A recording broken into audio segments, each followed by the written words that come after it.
Hello, Natroners, and welcome back to another episode of VFX with Natron. So, today we're going to deviate just a wee bit from doing our pirate map because I feel like this is the perfect time to bring up uh, a potential solution to another issue that we've run into that happens to relate to the topic we're working on, which is the erode smooth nodes, or I should say, I'll keep saying erode smooth.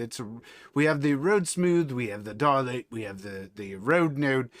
They all do a similar thing where they expand and contract the edges of a shape to create, you can inflate it or make it bigger and smaller. And we ran into a small problem where in the last episode or the last two episodes we've been doing this little bit of animation with the waves moving away, and there's a you might have noticed that we had to do this funky thing where we had to push out the we had to basically dilate um our result and then shrink it back in, and it still wasn't perfect. And in our last episode, and it creates this issue of the problems. And I wanted to, if I felt that this was a good segue or a good time to talk about the concept of outlines, erode, dilate, some of their limitations, because we were hitting one of the limitations in that last episode and the previous episode, which really it didn't show when we did it quickly, but the more we were to expand it, if we tried to stretch it out over time, the problem we ran into is that there was a limitation. It became very visible that it wasn't, like, it didn't line up. And so I was thinking to myself, maybe this would be a good segue to talk about ways of maybe making it work better, or at least a better approach. And so we're going to do that today. We're going to use our gimmick node that we've been using, which is the gimmick edges, or edge detect, or whatever we call that. Anyhow, there is no. I'm not going to give you a preview today because the goal is sort of, hopefully will become obvious. But let's first hop over into Natron. And I already have this all set up.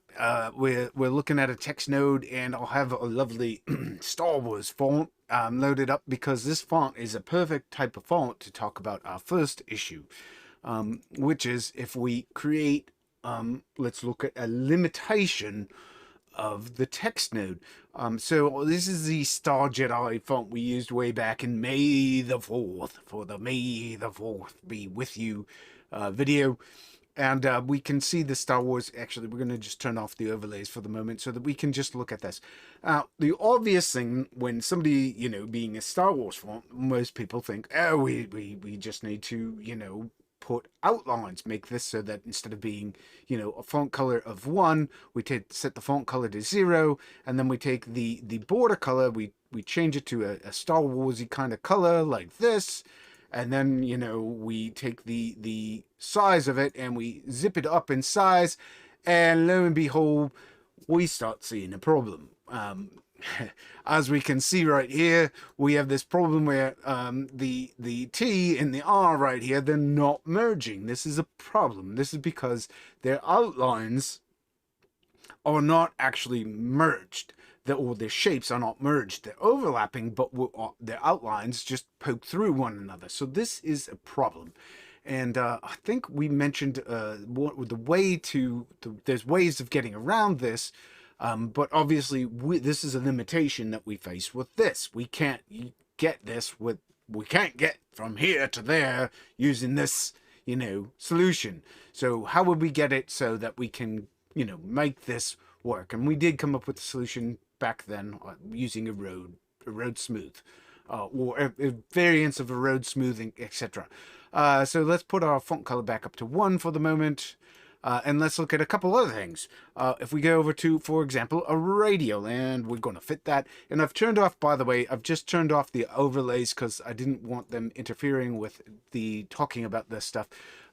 So if we look at our radial here, one of the big questions that always gets asked is, well, how do we add an outline? And we've come up with some solutions for that can function. We can use the erode smooth in this situation to create an outline.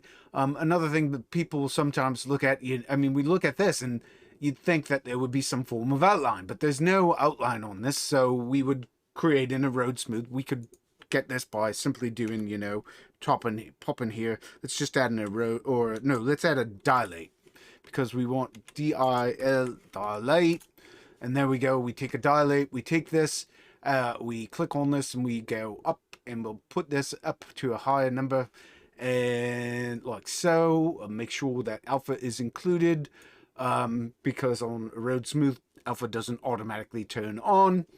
And then what we could do is we just do a merge, and we subtract the original from our result, and we can get basically an outline with this by just telling it that we want to minus.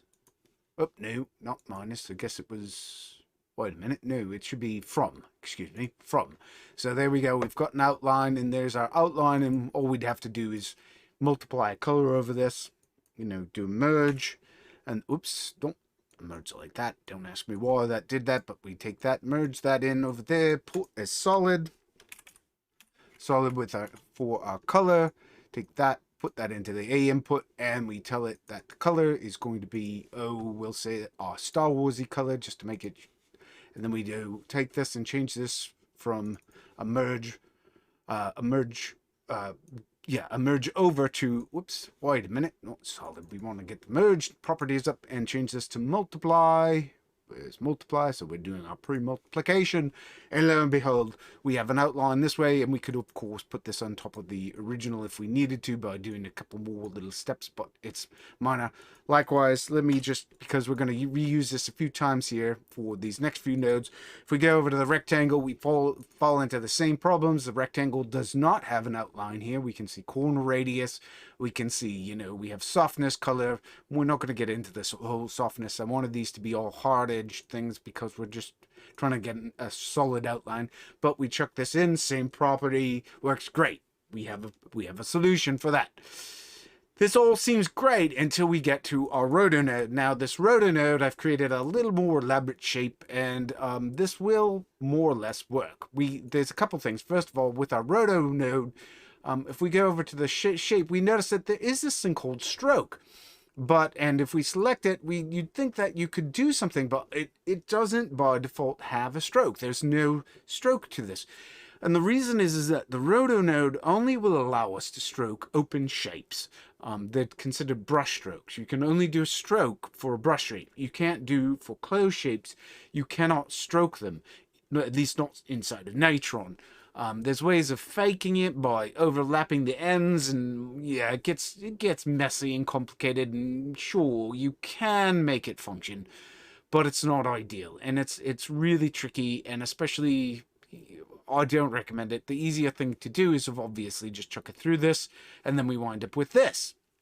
Now, I don't know. This thing's going to present a few problems. Let's take a look. Let's push this dilate up in size, because this is where we're going to see the issue with the dilate node. When we get up to a nice large number, we start seeing real issues here. When we get to where the corners were, where it pushes away from the shape, we see these like pointy edges. They're like arrows coming off of it. We can see it kind of comes around. It's not a perfect matching curve here. It sort of half curves in, and then it goes out, and it kind of comes down, and it does this thing.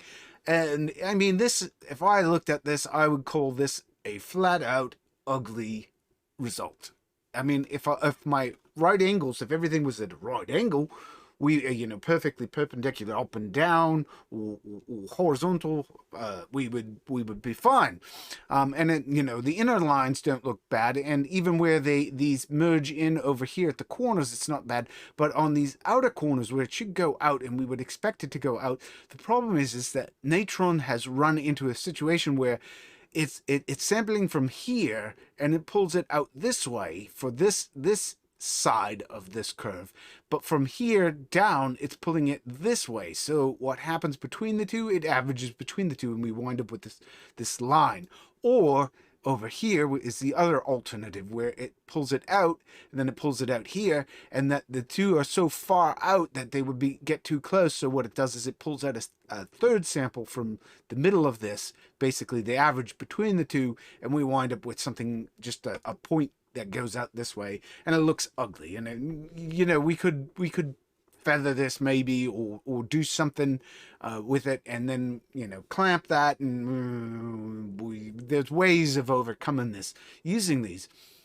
But this is a problem. This is a fundamental problem with trying to do an outline this way. And honestly, there are, just to go back, let's see, this is a dilate. Let's do, just to show one other alternative, we'll put in an erode smooth. And we'll do the same thing using an erode smooth. Take that, put that here, and then take our erode smooth, and instead of doing a positive, we'll take our erode smooth and a negative, and also remember to turn on the alpha mode. So here we go, we're taking our erode smooth in a negative value, and we can start seeing the issues here. We can see that it gets soft. It's nice. The nice thing about the erode smooth is that it's soft. And so it doesn't bother me, and this is what we used back in when we were doing a small outline, but it doesn't lend itself to doing more complete things. It's still, I would rather have it be a round outline than these sort of janky things. One of the ways we can get around this is we can change the sample type. We could change it to Gaussian maybe, or whoa, that doesn't look better. We could, drop our exponent level down to a lower level. So there we go. We get down in here and we start seeing, now we're getting something that at least is rounded on the outside, except for now I don't like the Gaussian. Maybe we'll try the quasi-Gaussian. Box. No, box doesn't look good. Quadratic. Okay, the quadratic gives us something decent, but now we're all soft, so we'd have to clamp it. Just headache. I didn't want, just too much to worry about. We could pre-multiply. No, that's not going to solve any problems. We could try changing the range from 1. Maybe we could drop this down. I haven't really tried that in the past. Nope, doesn't. Oh, wait. Oh, that does seem to be doing something. All right, if we were to bring this down a whole heck of a lot, we could bring this down and maybe get it down to, a lower value. But then we start running into the same issue over here. This is just not where we want it to be. So this isn't ideal either. So then it raises the question, okay, well, what could we do? Another option is we could just take the shape and, move it around, create a second version of the shape. We've done that sort of in the past as well. These are all nice solutions. But, and I'm going to say, there is no perfect solution. There's nothing that will give us perfectly hard edges or at corners. But I don't mind a hard edge, a pointy edge isn't, the big thing. The problem I have with this isn't the fact that it isn't pointy. It's more the fact that it isn't uniform. It isn't consistent. And this is where the gimmick node, or our gimmick node, the gimmick edges node, I don't think it's called find edges. Let's look at it. It's called, let's go over here for a moment. And let's just take this for the moment and just pop over to our roto and just drop it back here. And we're going to go over here. We're going to go to gimmick. It's under, I think it's under contours. It's gimmick edge offsets, edges. Let's try edges. Whoop. It went to our viewer node as opposed to, all right, we'll connect that up. Edges to roto 1. Oh, because roto 1 doesn't have a, the roto doesn't have a, all right, hold on. Let's look at what's going on. Let's show our overlays for a moment. If we look at our the problem is that gimmick is, again, throwing out this error because our erode, or bounding box, for the roto is smaller than our actual output size, and gimmick doesn't like it when we do that.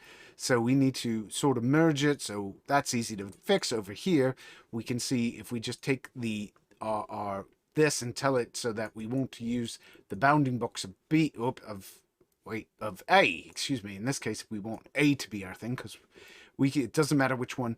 Basically, we'll want to take our solid, which is using the default, which is 1920 by 1080, and we use that as our output. That will mean that if we scale up our roto, it doesn't matter. The roto will get cropped to match our the bounding box of our multiple or of our merge node, which is being set to output the bounding box of our solid, which is our base. All right, so that means if we take this now, the problem we run into, let me just think about this for a minute. We want to actually not do that. We want to do a constant. All right, this was not the best idea. What we should have done is said that goes there, this goes there. Instead of multiply, this should be, we should say, we can keep it the bounding box B. All right, and there's our constant y. Oh, it's set to multiply. We want it to be, you know what? Let's just reset it to default and set the output to the bounding box of B. Why did we do that?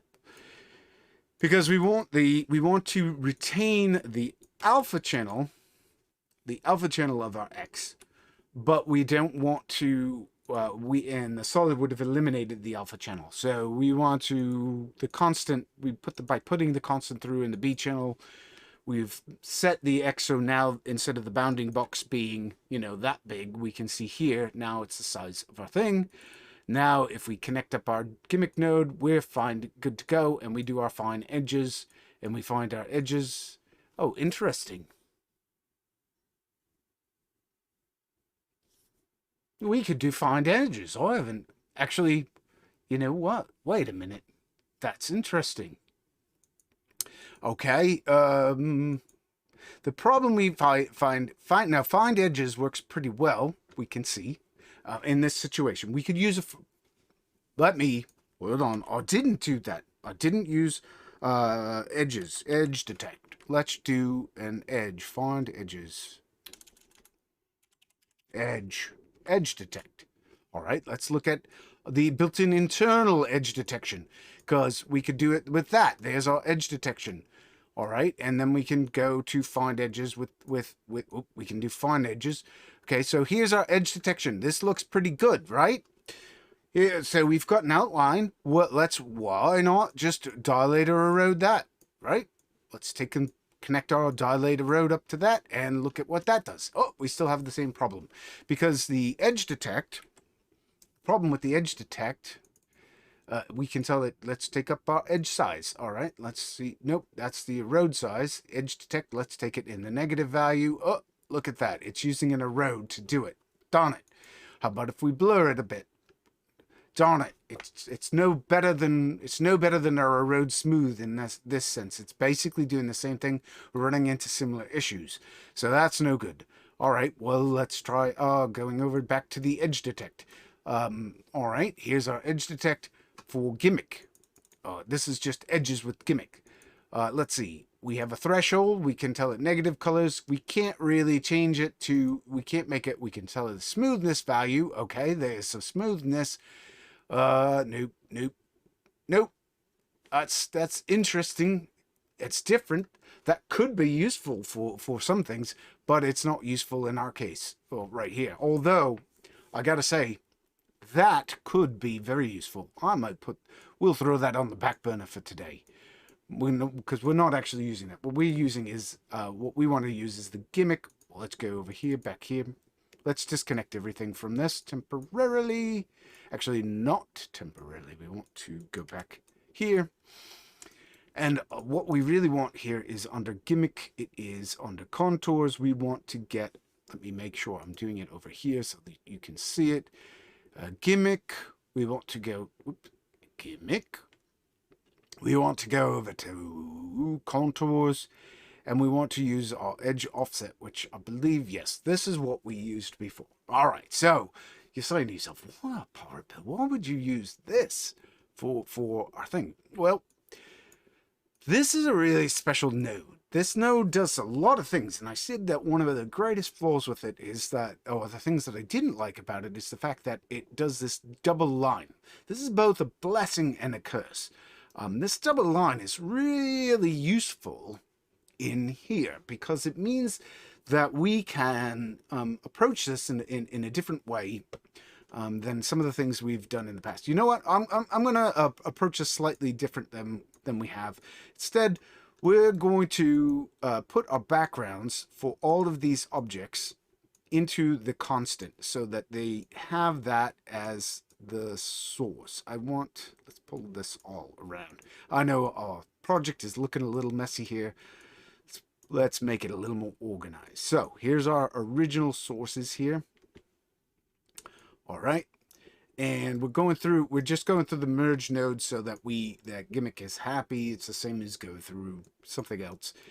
Gimmick isn't going to gripe at us over this, and it's going to make it work. All right, so we can connect up to our text node, and we can see our text node. We get our Natron, we get our radio, we get this works, we get our square. It works on a square, but it does round at the square, but that doesn't bother me. And you'll notice that it's these perfect uniform curved lines. So the question then becomes, how can we make this work for us? How can we use this so that we can do basically outlines, or better yet, the equivalent of something along the lines of erode smooth with this, so that what we wind up with is rounded edged boxes or rounded edged shapes. Again, let's look at it. Let's apply this to the roto node here and take a look at what it is here. Notice it's even here. It's doing this beautiful contour. These contours on this are absolutely fantastic. They are perfect. They're doing this perfect. They're staying uniform away from it. And that is very, very desirable. And when you're doing outlines, you want your outlines to be some type of uniform, there to be a uniformity to it.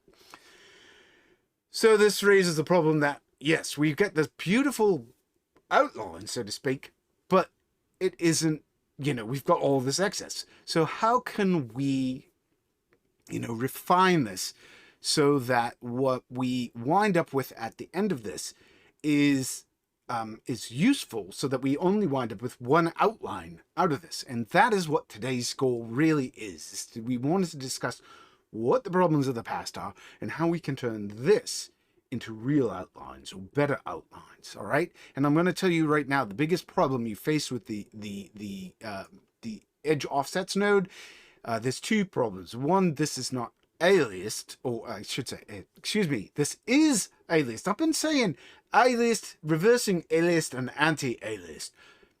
This is aliased. Okay, there's no softening or between it, the transition between white and black. It just basically shifts from one color to the next. This is aliased. Anti-aliased is when it does like the nice soft edges and so forth that we get. And you don't, anytime you, this node in particular, if you have any anti-aliasing, what will happen is you'll wind up with these little bubbles that come out, and you'll get these little nooks. And I discovered this many weeks after some of my early tests with this node. So we don't ever want to give this thing anything more than a pure black and white, and then we have to go back and fix these edges afterwards with some form of anti-aliasing, which isn't a big deal because there's a lot of ways to anti-alias inside of Natron. But the best anti-aliasing, of course, comes from GL nodes, which create some issues, and we'll deal with those. We'll talk about them because some of them are actually potentially dangerous, or it's not that they're dangerous. It's that if you don't reload your projects properly at the beginning and set it up properly, you can wind up crashing your project on node, and it will never load, and you'll think, oh, Natron's all unstable, and I hate Natron. It's just it's an issue of initializing the GL system inside of Natron. It's a frustrating thing to do, and I wish there was a way. Maybe the coders will eventually get around to solving it somehow. But there's ways we can deal with it. And we're going to leave it at that. All right? So how are we going to fix this? All right, let's first focus on the elephant in the room. How are we going to get this? Well, one of the beauties of this is that we have instead of with the other types of edge detection, this particular type of edge detection, we have two different types of edge values or line thicknesses. We have this first one, which is the white line thickness, which we can increase. And mind you, this only goes up so big before it basically stops, I believe. Or at least that was my experience. I ran into, like, there's some limit where it seems to, yeah, we've capped out here. We can see, I don't know what the exact value was when we capped out, but we're no longer going up. Let's see if we can track it down. So you're going to wind up, by the way, just so you're aware, the value for this is actually, the thickness that we have is actually twice whatever the scale thickness is. So right now, if this is 30, if this were 31, it would be twice that thickness. So I think our actual last value is 30. Nope, looks like 31 is the last value. Oh, no, 32. 32 is the largest we can make it. All right, so 32. So we can have basically a thickness, a line thickness of basically of 64, or at least that all depends on whether this next bit actually modifies this on top of that. Because the problem we can see is when we modify this second thickness, we see that it's actually pushing back in. And this is a ultimate problem with this. This creates an issue we're going to have to deal with potentially. There's ways of expanding this and making this, you know, there are always solutions. There are always solutions. We can, for example, take the result of this once we're done with this and layer the exact same thing on top of what we do to expand this even further. So while this is a limitation to one instance or one iteration being one cycle of this, one iteration of this, what we're going to be doing today is completely expandable. We can just take the whole block that we're about to create and reapply it again in the future. All right, so now that we know that the maximum limit, and by the way, I didn't know that before today. I knew there was a limit, I just hadn't calculated it out to being a scale of 32. Now that we know that the maximum that we can bring this out is 32, we now have the ability to do some other things. So it means we don't actually ever want to bring this out to 32. In fact, I don't recommend bringing it to more than half of that value, because we're going to want to play with the thickness, this thickness value more. This is going to be a crucial value. So let's see what I mean. All right, we're going to, for the time being, we're going to set this to 8 for our thickness, or for our size, and we're going to set our thickness to half that value. 4. All right, so this is our initial value is 8. Okay, our initial thickness is 8. So this white is actually, you know what, the funny thing here is that this makes it look like, if I didn't know any better, these look the same thickness, but here to me 8 represents, should be, it's possible that I've misunderstood this. It's very possible that this is 4 away from the center, so this may be only 8. It doesn't matter. It just, the key point is that we can still expand this in both directions using this technique. The key point is that we wind up with something where we have a thickness that is basically, we can, you know what, because of that, I think I'm going to make this 16 just to be on the safe side. No, we're going to go with 8. We'll keep it 8. It'll all hopefully make sense here in a few minutes. We're going to duplicate this by holding this particular edge offset. We're going to duplicate this, and we're going to put it into the same source. And then what we're going to do, all right, let's move stuff around so that this isn't so chaotic. So we're feeding these both with the same source, our same input. And our goal here is going to be to create an offset to this. Knowing that this black is basically eating into a previous thing. Oh, right, of course. It all makes sense. No, it is. It is. It goes out 8, and then it eats this. This thickness is eating 2 pixels in on each side, which is why. That's why. Right. Right. These, the center line, wherever this is working from, it eats in on each side by 2 pixels, which would mean that this is getting 2 pixels from each side, which, yes, I think that's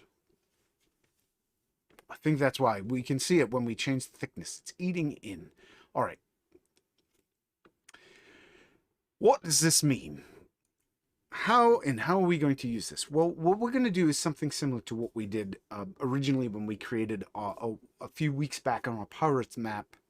Actually, it was about a month ago in our pirate map.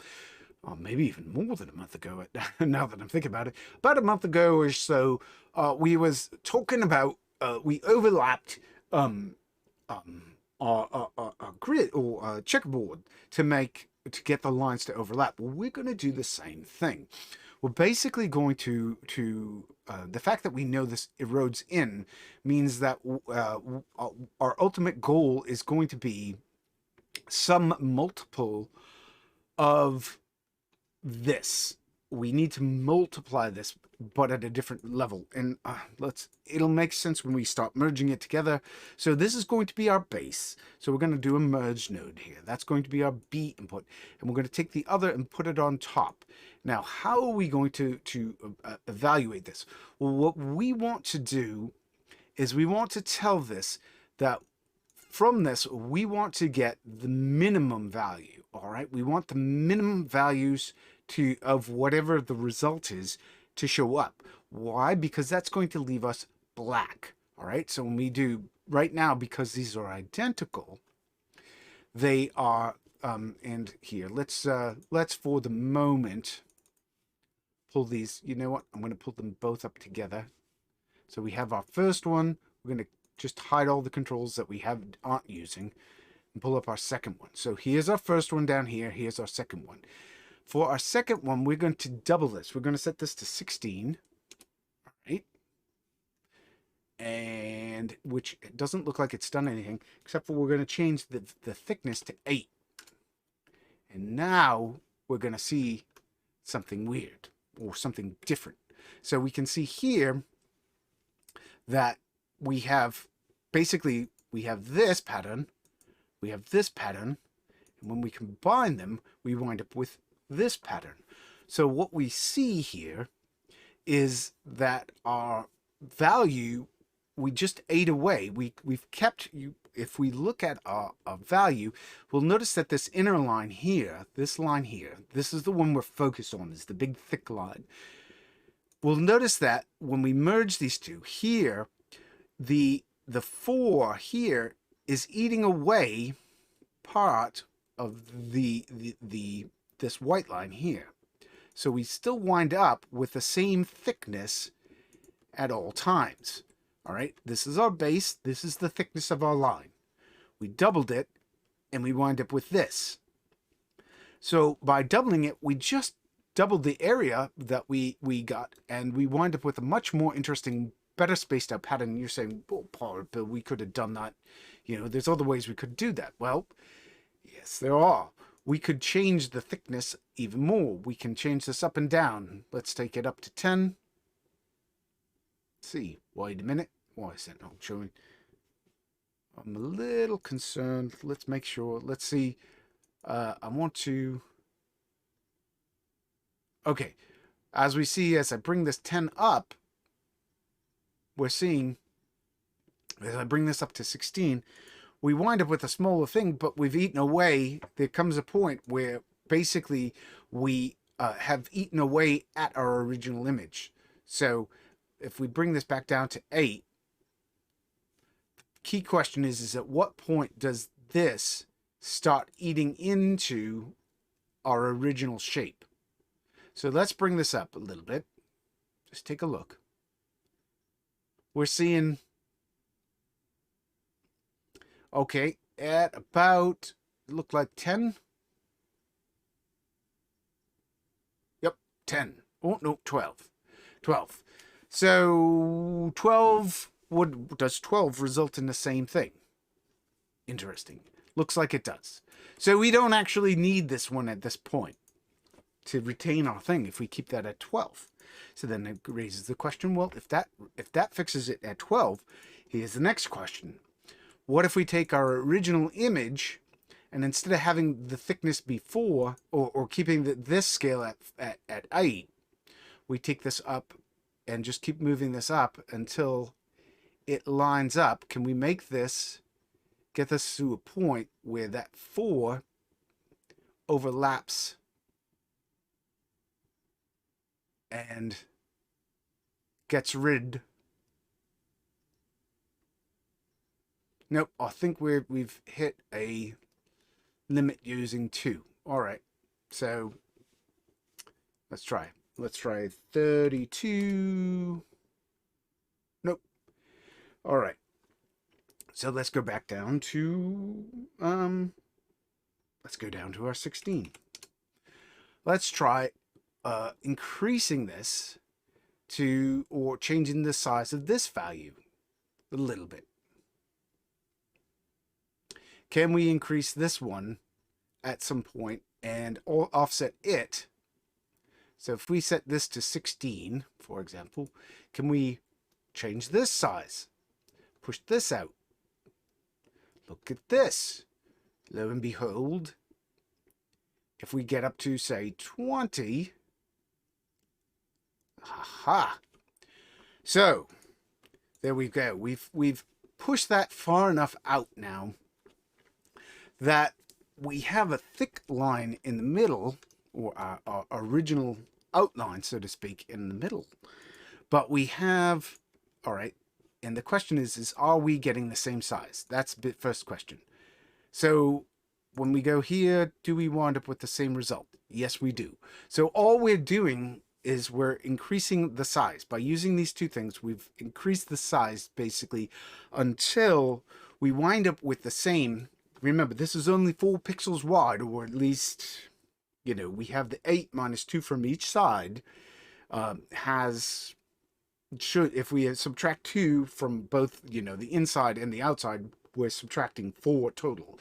So we've made it half the thickness of whatever our original thickness was, which was 8. But we don't see it because we fiddled around until we got this. And we're just playing with math here. We're playing with, the idea is to get this out. And so the question then becomes, okay, no matter what we do, we're going to wind up with this repeating pattern at some point. So obviously repeating the pattern out is not going to isolate our outlines. We need to create something that will basically make this outline, or make these outlines, so we can isolate this one outline that we want.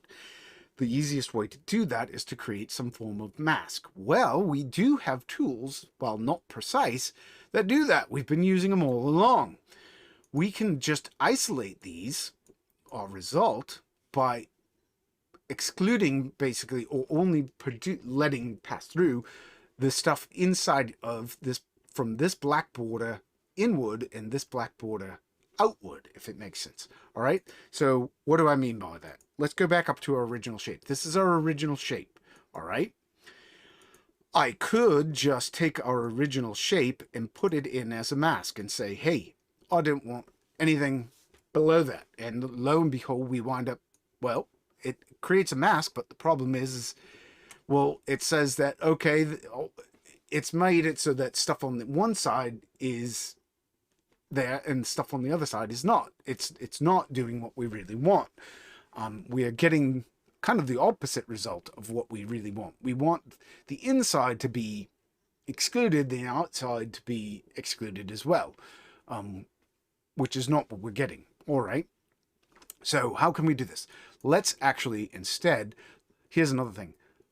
Instead of doing B as our input, let's just put those into A1 and A2 and look at that. And then let's try inverting our mask. Does that solve the problem? It does not. Why does it not? Let's see. If we put that, let's take our mask off, see what's going on here. I would have thought this would have given us, oh, you know what? We may not have an alpha channel, or we may not have, we don't have anything that's really solid as an alpha channel. We don't want, there's our alpha channel. Okay. Here's our alpha. We hit A. Okay, no, it is working. All right, that was weird. Don't ask me why it was doing that. I was like, we should have wound up with an alpha channel. Oh, no, no, no, no, no. Wait a minute. Oh, right, we've put it in as B. Right. All right, so what we've done here, instead of using it as mask, we wanted to put it into the B input. Our background, our mask is the B input. So why would we do the mask as the B input? Because the mask, by putting this in as the B input, what we're doing is we're isolating a piece of this. So let's invert that mask. Let's set that back to none. All right. We can now, all right, this hopefully, we're saying basically, we're doing the equivalent of multiply. We're saying that this is our this is our object. We're looking at our alpha channel. We're saying where it's white, we want to show things, and where it's black, we don't want to show it. All right, so when we put it in here, what we're doing is we're saying the inside of this is going to remain this shape. The outside, well, this gives us a nice hard edge, but it doesn't go out from it. It's not our original edge. If we go like, oops, if we go, all right, we've got to hook this back up. It's not the same thickness. We're not winding up going out. We're basically going to the halfway point and only getting the inside of it. That could be useful. That could be very useful if you don't mind having your edges or your outlines only go in to your object, kind of moving inward from your outside. That can be useful. But what we are after is dilating these. All right, let's do a dilation here. Let's do a dilation, a dilate, and we're also going to do an erode.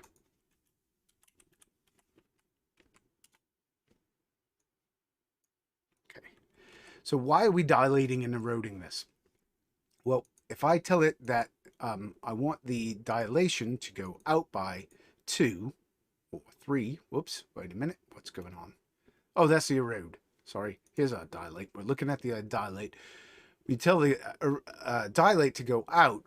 Basically, what we can do is we're making this bigger, that we want to make this bigger than what this is. All right, so let's look at that again. This, we want to be bigger, to be a container, a mask for the result of that. So by taking our B, put that over to there, put this in here, like so. Now, let's watch what happens when we play with this dilate. All right, let's put it back down to 0. And just start dilating. So here's what we started with before. This is as if the dilate wasn't there. Watch what happens here. We're going to start dilating this, and when it gets to the edge of this curve here, it's going to basically stop, all right, until we get further out. So we're dilating, and we can see that pointy edge from the dilation happen. And then we pass the point where we're at the edge of that edge offset. We're into that black space that these two combined make. So we wind up getting, outside of this, we wind up getting basically nothingness. So we wind up with a pure outline outside this point. All right, that's great. That means we've basically isolated it. All right. Good, we've got our first part. Now, our second part, how do we get rid of the inside of this? Well, we can basically, let's go back here and look at this. This is our mask, or our current mask. Erode basically does the same thing, but in the opposite direction. Well, let's take our erode and look at it, how it affects it. All right, here's our erode. And instead, for the erode, what we want to do is we want to bring the erode in, so all we get is basically these triangles in here. We want to eliminate this outside, all right? We want to pull it in until there's nothing from the outside of this white showing up, all right? So here's our erode. We're going to just pull it in until the white disappears. Why are we doing that? It will make sense in a few seconds. So all we have are the triangles left. Now this is where the magic happens. So here's this, here's this. We want to subtract or remove basically this erode from this dilate. So we're going to do a merge to our dilate. We're going to take our A input, put it on the erode, all right? And then we're going to just tell it that we want to say subtract the first one from the second one. And we wind up with this. And this becomes our mask that we're going to multiply. This is our container. Remember, all right, hold on. Let's this container, basically the inside, the black in here is caused by our erode. The outside of this is caused by our dilate. And what we know is that this, even though this is icky shaped, this whole line here is bigger, is smaller on one side than the combination. Let's just look at this one. It's the innermost line falls into this black space in here, and the outermost line falls into the black space that's going to be out here. When these two are merged, like, let's put it back so that we have the original. Let's take the B just to there for the moment. It's going to, basically the erode line is going to be in here somewhere, and the dilate line is going to be out here somewhere. And as long as they're both outside, one's the dilate is past this point here, or lies out in this area, and the erode lies inside of this area, we're going to basically isolate this one line from the whole thing. All right, let's see if that works. We'll take the B, pull it off, take the A2 connected up to the other here, and take the B input, put it in. Remember, what we're doing is we're saying we want the minimum of all of these things. So we're going to take and combine all of those together, and we wind up with this. Lo and behold, we have a perfect outline. Perfect. I mean, by perfect, I mean that this is as flawless as we can make it. We could probably make this a little bit bigger by, I think, oh yes, and the key thing here, I want to bring up the fact that these, we need to be we're doing this in 2 steps. I highly recommend just for clarity, it's sometimes useful to do this in 3 steps, or use 3 inputs for this. It's not necessary because these 2 are actually the worker ones. We're actually skipping 1 step in this. And my original one that I did is I kept my reference line. And what I mean by my reference line is this is supposed to be basically 8 and 4 was our original thing. So if we had this, if this were the original, if we set this one here to, let's rename this. We'll select this. Let's call this edge offsets 2. And go over to this and connect it up to the original shape, like so. And change this one so that instead of being 20 and 16, we set it to 8 and 4, which, remember, just think of this as, this is our actual size, our end size of a line. It's going to be 4 units wide, because the scale is twice whatever this is. We need to think of it, as long as we remember that, we're basically whatever we want our thickness to be, which creates a little bit of a problem because this means that we're stuck. I don't think we can do fractionals on this. So if we want to do like 8.5, yeah, you'll see that it only does integers. We can't do floating point for either of these. So this is the limitation. We're going to talk about limitation number 1, which means that we can't make our outline using this 1 unit in size unless we make it either on the inside or the outside. If we're doing it on the inside and the outside, it has to be, the outline has to be at least 1 physical unit in, or it has to be basically a multiple of 2.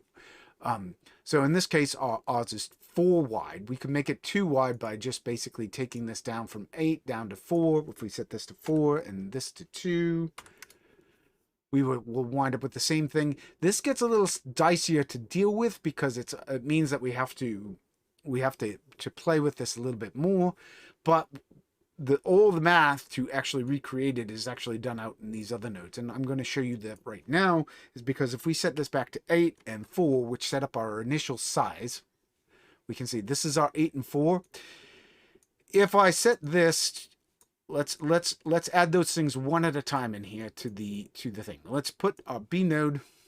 You know what? For the sake of this, we're going to do this in 2 steps.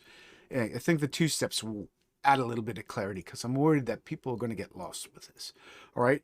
So we go into our minimum. All right. We have a B coming in. This is our original one. Okay. From that, our second node, which one's going to be our second? Our second is going to be actually should be our 12th. So this is our second node, which is also going to be, should hopefully have the same thickness. We can see the same thickness here, but all right. So we take this, put this on, and we take the A, connect it up, and we can see it eliminates one set of lines. All right. So we can see that, let's up this to 3, because I want to have this, this, and then this. All right.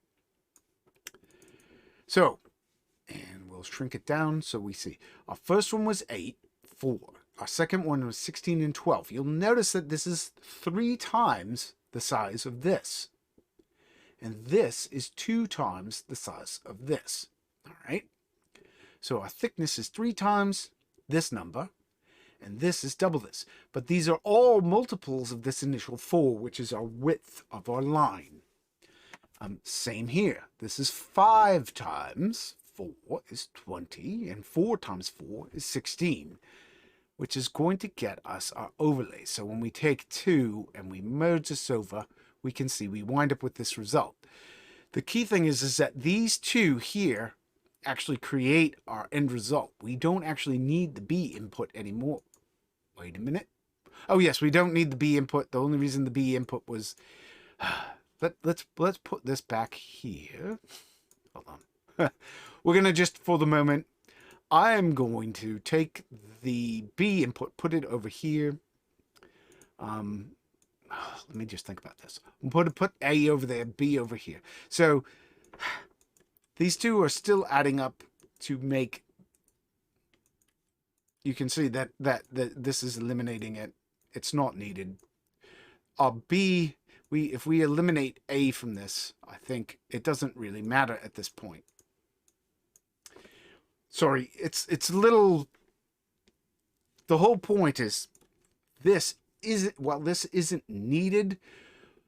It's useful to keep around because it tells us an initial scale, an initial line size.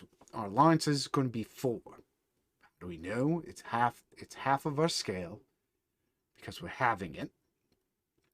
And everything else is a multiple, some multiple of this original thickness, which is the thickness as our goal thickness, because it's going to be 8 minus half of 4 equals 4, we're going to subtract 2 from each side of the 8, which is going to give us a result of 4. Math. And then that is what our target goal is. And so we wind up with multiplying them together. And yeah, I've probably confused the crud out of everybody, and I hope. Anyway, all right. So how does it all work? We put this together, view this. We don't have anything going into the B input. When we had the B over here, we could see the results of the other ones. We can see that by connecting that up to this other thing. Now, do we need all this? Well, here's the question. Let's pull that away. Turns out we only needed this first one to make this effective. Could we have gotten away with just our original one? No, we can't. So we can see that by just working with the multiples of this, we can get to a point where it doesn't matter which one of these we wind up with. We can actually just get away with the one outline. But the problem is, I want to point out why this is potentially a limit. The problem with this is that if we want to make our line thicker, we are still limited to this space here. We can't make it bigger than this space. So every one of these that we stack together makes this more effective.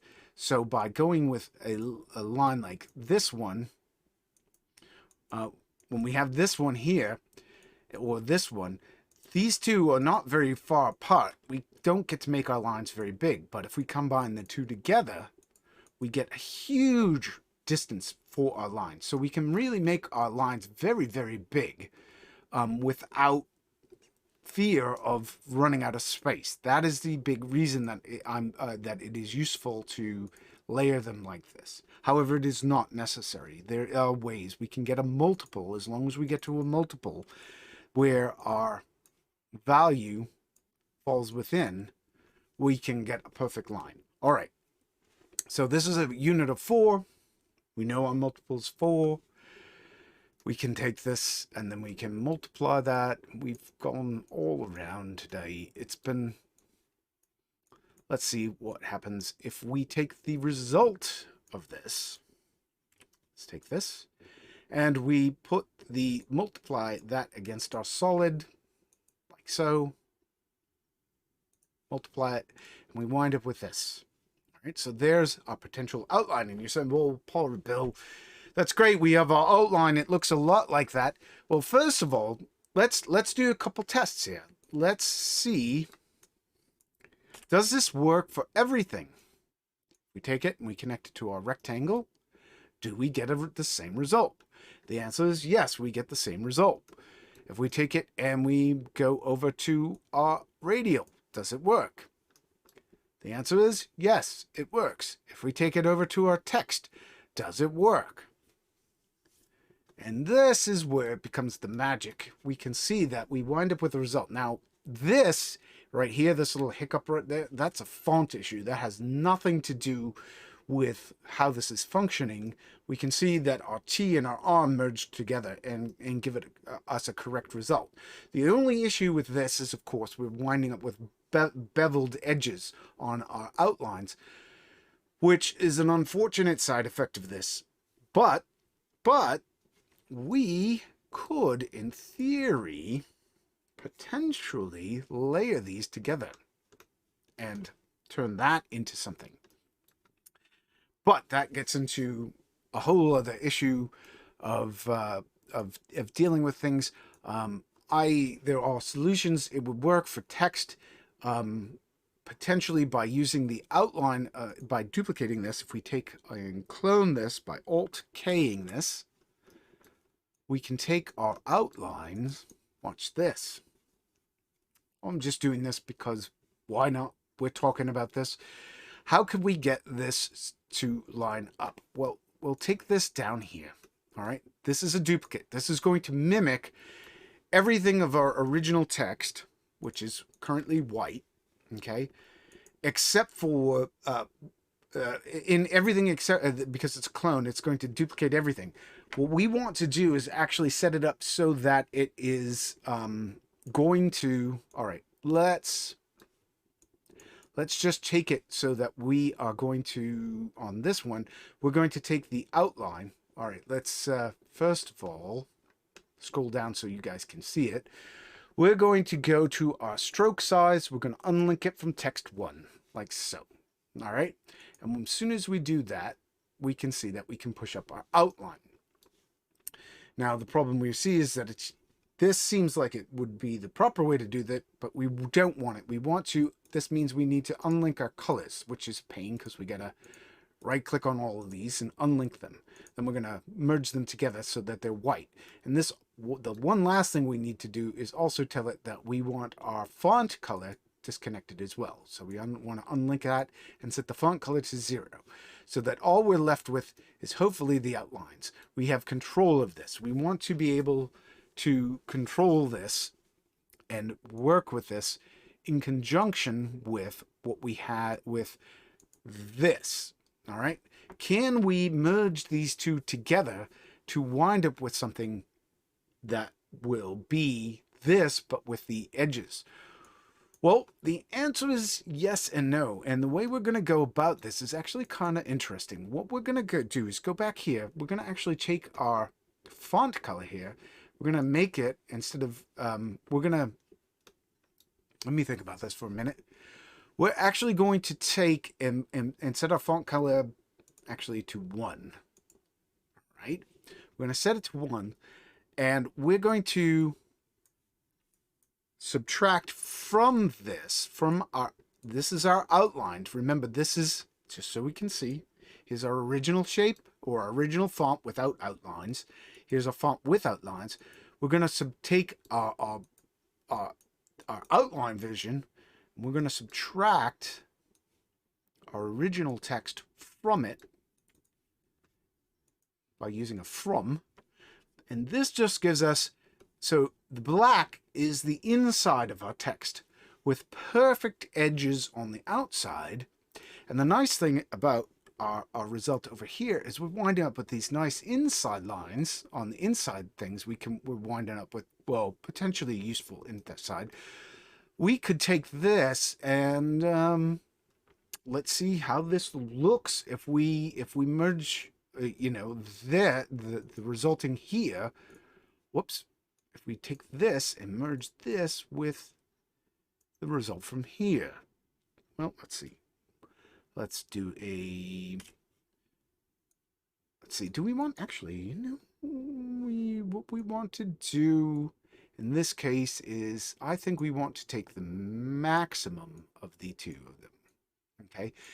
And the reason we want to get the maximum is we want to get the brightest points from this one and the brightest points from this one and merge them together so that they output together. So let's see. And so we want to take the maximum. So there we go. So this, and then we take this, and we can see here on the corners here, we can see that we went from this rounded edge here to this sort of much more spiky. And what this means is that where on the outside we get these nice spikes and hard edges, but on the inside we get nice rounded edges, which, you know, it makes it look at least a little more consistent, a little more interesting. Is it still accurate? No, but you know, we're given and taken here. We gotta make decisions about stuff. Anyhow, then we could take that, merge it, and again, link it up. And so there we go. We can get something even closer to accurate. And we're winding up with one of those funky bubbles over here, I think. Looks like it. I'm not positive. I don't like I'm not completely satisfied with this, but it's close enough that we get the idea. The whole idea behind this is that these are ways that we can make outlines. And these kind of outlines, mind you, we can't do this type of shape to all types of things. It works great for the text, but it won't work for our radio or for our because obviously the radio doesn't have a it doesn't have the here. In fact, if we go down here and look at it like that, we're going to wind up with the text merged over it, and then it gets wonky weird.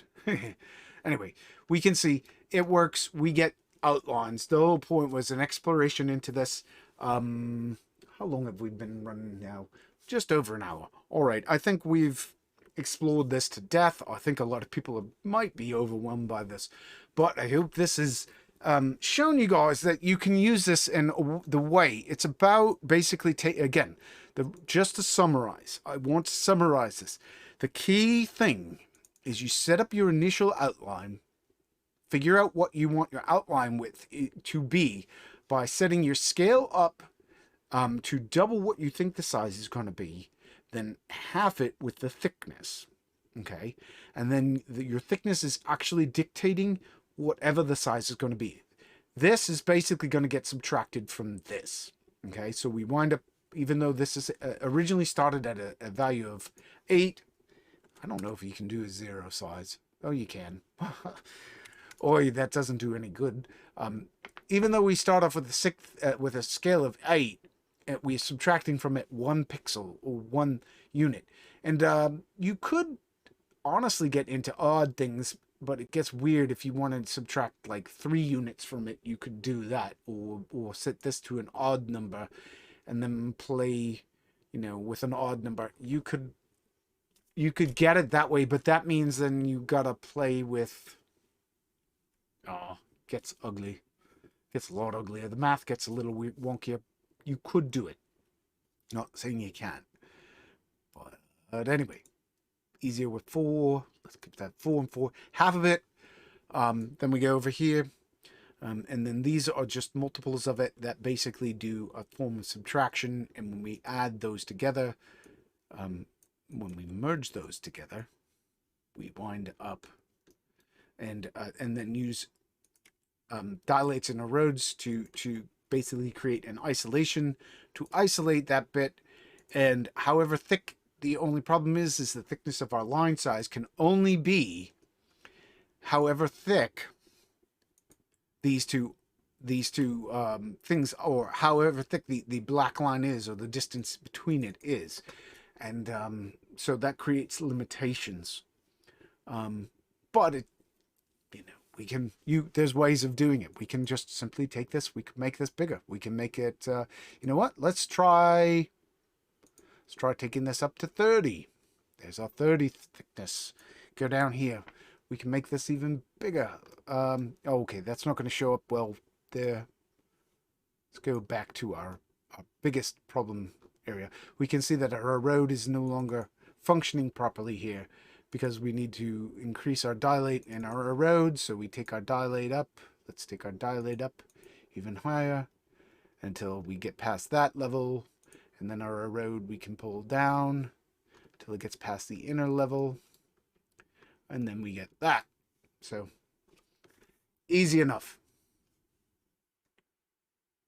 Probably would have been simpler just to say, you know what? Just get your thickness of your lawn. Set it however big. Make sure it's big enough so that there's a buffer space in there. But remember that you're restricted in size. If you want to make it bigger than this, you have to basically get to the size that you want. Oh yes, how would we make it bigger? That's a good question. I didn't quite go into how we would do that. How would we take this and make it bigger? Well, here's a simple thing. Whoops, nope, we go down here. So actually we want to go here. So this is our end result. Well, how could we make this bigger? It's a simple thing. We can take this and we can add in our original source on top of this and then apply basically the same thing again to it. So if I wanted to make this bigger, I could basically take, let me find my, all right. So here's our original shape, which is the radial. Let's take, here's our radial, or roto, excuse me. If we take our roto and we apply that in here to A2, whoop, what's going on here? Why did that not? Oh, because we're using, oh, that's no good. Wait a minute, maybe, no. The problem we're running into, the reason that clipped it the way it did, there's a way around it. There's a simple way around it. So the reason it's happening, the reason that it trimmed it down is because this has an alpha, the original has an alpha channel right here. So we need to, whereas these, I don't think these have an alpha channel. Yes, these don't have alpha channels. The gimmick node does not produce an alpha channel. So what we have to do is put a shuffle node in here, tab shuffle, and just set our alpha channel to 1.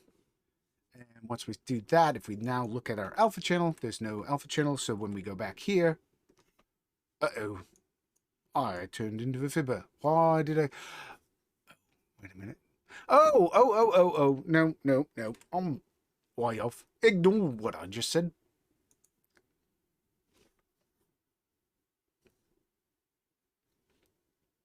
Yes, ignore what we just did, because the problem we're actually facing is because we're doing this as a min. We need to actually do this. We'll just do an over. That's the easiest. What am I thinking? Oh, sometimes I question myself. Let's keep our multiply in there. Let's do a merge here. Right here, we're going to do this. We're going to go merge. We're going to take our original source and merge it over the other. There we go. Simple as that. Way easier. And we should still wind up with an... Ooh, our alpha channel is ugly. Ooh. All right, how do we fix the alpha channel? That's something I didn't cover quick. We can fix our alpha channel with the shuffle node. put a shuffle node in there because our alpha channel is ugly. It's using the alpha channel from the erode smooth. What we need to do is basically go down here and tell it that we want our alpha channel at the end result of this to be basically one of our colors, which is our red color. There we go. Now our red is our alpha channel, as opposed to that, which should make it overlay properly. Sorry. Now we can go here and we wind up with a colored thing, and we could just take this and do basically the same thing here. We can take the result of this and we could just overlay this exact same combination here, all these nodes, actually right down to right here. If we take this whole chunk, this whole chunk right here, and we, just thinking about this. Yes.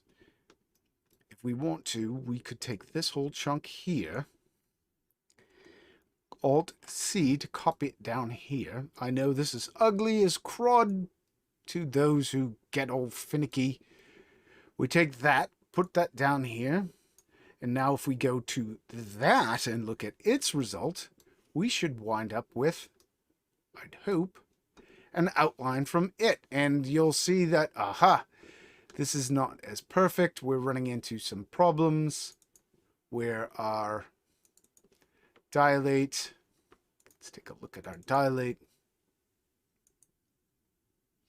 Yep, we're running into some problems where our dilate's getting to the edge of it, so we're winding up with some funkiness happening over here. And the last thing, but you could fix this by, let's put this back. Let's try just dropping that down until that goes away, hopefully. Nope, we're running into a situation where our dilate is just too big for it. So this is a situation where we would want to get that other node in here as well. Let's see, we want to grab it there, and then we want to put that in like that, and that hopefully, nope, that didn't work. Well, oh, because, all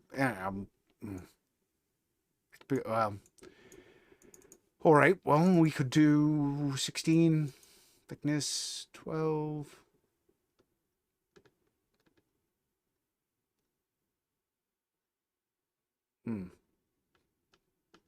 Well, we would have to play with this. I don't want to dwell on this part. We would have to, but you can layer it. You would have to do the math, figure it out, get your things working, because we now have to actually figure out how wide this is.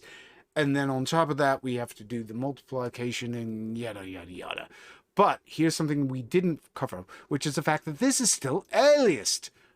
Let's go back here to this. This is, oh, whoops, this was not so perfect. Wait a minute. Where are we? Oh, we want to be back here. Is that, oh, we're getting some glitching over here. Oh, aha, that was not so perfect, turns out. Let us go take that. You can see we didn't actually get it perfect over here. Let us, I think our dilate was just a smidge too big. Which raises the question, did it cause a problem? It looks like it's fine if we just do that. That's just a redraw issue. Not gonna worry. All right, so that's why we had the issue. It was because it was actually, we had it before. All right. Anyway, we've been going on way too long. I want to just address the one last thing in the one last problem, which is the aliasing issue. How do we fix the aliasing? Well, we could put in erode smooth. That's one option. ERODE. Whoops. What the heck? I didn't want to read. I thought I hit tab. ERO. We could do an erode smooth. And we could always do an erode smooth where we, take this up by some percentage, and then we take this down to like 1, so it's nice and soft, and we could just play with how much we're eroding this in so that it is a soft edge, so that There we go. We could alias it that way somehow, or we could do a very small blur to it. That's another option. We could just blur it, tab blur, and blur this just a smidge. I'm going to give you a couple options for how you could do this. We can just take the blur, we got to put it above 1 somehow, and we can take this up until it's just a smidge above, and we can see that we're just starting to blur it, and we can give it aliasing that way. That's one way of doing some anti-aliasing, although it's again, it's not the best. It's not the best. Neither of these are the best. Honestly, the best node to do this, to do the anti-aliasing before we color it, would be to use, of all things, a GLSL node, which is the LSFX AA. This is my fave. This gives us such good results. We wind up with a really nice, pretty anti-aliasing right there, and then we take the result of that. But, as people may remember, with, whoops, let's get that back in there. There we go. There's a perfectly anti-aliased. Let's bring this up, make that fit it. One. There we go. We can see it fully anti-aliased. It looks gorgeous. This is gorgeous. Exceptionally good looking.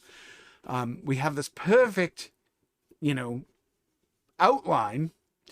But the big problem that we face with this on the outline is that with GLSL nodes, if we save this, which, by the way, we should probably do, I'm not going to do it now. The problem we face is that Natron, when we reload this, Natron, a lot of times on GLSL nodes, when they load in setups like this, can it will hang on loading and throw an error because the OpenGL engine doesn't always initialize. So what I highly recommend is, if you're going to chuck in a GLSL node to do this type of stuff, before you save your projects, pause your project. That way Natron doesn't render. And then when it loads, basically it will load with whatever it's saved. Usually it will load with whatever the last, also maximize it, like we have here, or I should say fit it to the screen. Fit it to screen, pause your video, or pause the rendering of the viewer, save it. Then on the next load, what you want to do is you want to load it. Don't enable this. Do not enable this, because the big problem that you run into, or do not enable the preview after it loads. The big problem is that you need the GLSL engine to be guaranteed to be initialized beforehand. So what I recommend doing is get a simple draw node, go into the community plugins, if you have the community plugins, go into the GLSL nodes, go to the sources, and then pick any source like flow. And I don't know that actually, I think that's it right there. Is that it? Croc flow. Whoop. It went and it overrode it. So we go into Croc flow and we would just view that on our thing. And you can see it didn't update. And we can see actually it gave us an error. So here we go. Let's go back here temporarily. It's not liking that for some reason. Why? Because it's got an issue with our GLSL. Let's delete that GLSL. Let's try another one.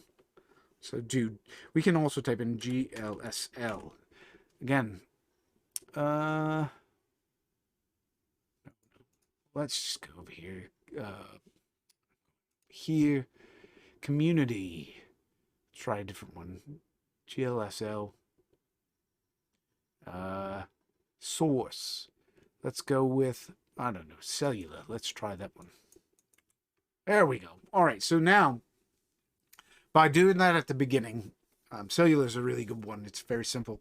By doing that at the beginning, then what I recommend doing is you simply go back and you would just select, prior to your GLSL node, the anti-aliasing node, make sure that Natron has rendered the source that's going to feed it, then select your GLSL node, then select afterwards, and usually, there we go. So select before it, select it, then select the thing. that will just ensure that Natron is rendering, and then what you can do is when you render out, this should work fine as long as you're rendering within the project. Woo! Lots of information, lots of tidbits, lots of stuff. I know it was kind of complex. It's not exactly the simplest thing in the world, and there's lots of complexities to this whole thing. But it does work. It gives us beautiful outlines, very good outlines that we can use for almost any shape. Are they perfect outlines? If you want rounded outlines, it's fantastic. If you want certain types of edge outlines, it's fantastic. If you want other types of edge outlines, you may have to merge it with other types of things to get them to work. Is this kludgy? Yes. Is this useful? Yes. Is this can this do things that you couldn't do with other methods?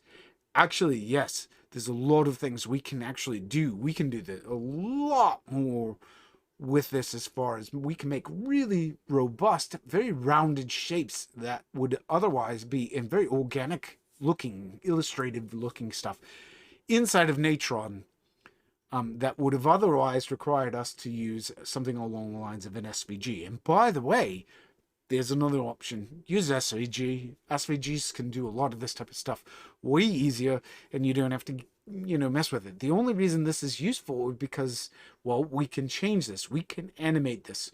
We can do things to this now that we wouldn't have been able to do before this or without this, by simply using the multiplication math. We can make an isolation cage of that, and then just shift things inside of it. Anyway, I'm getting way beyond the scope of this. We can animate it, and that's actually part of the reason that I wanted to bring this up at this point, is because I'm still not happy with the outlines of our waves. And so when we go back, we're going to be trying to use this methodology in our wave system on a pirate map. And that is a good point to leave off. So, thanks for watching. Keep on Natroning.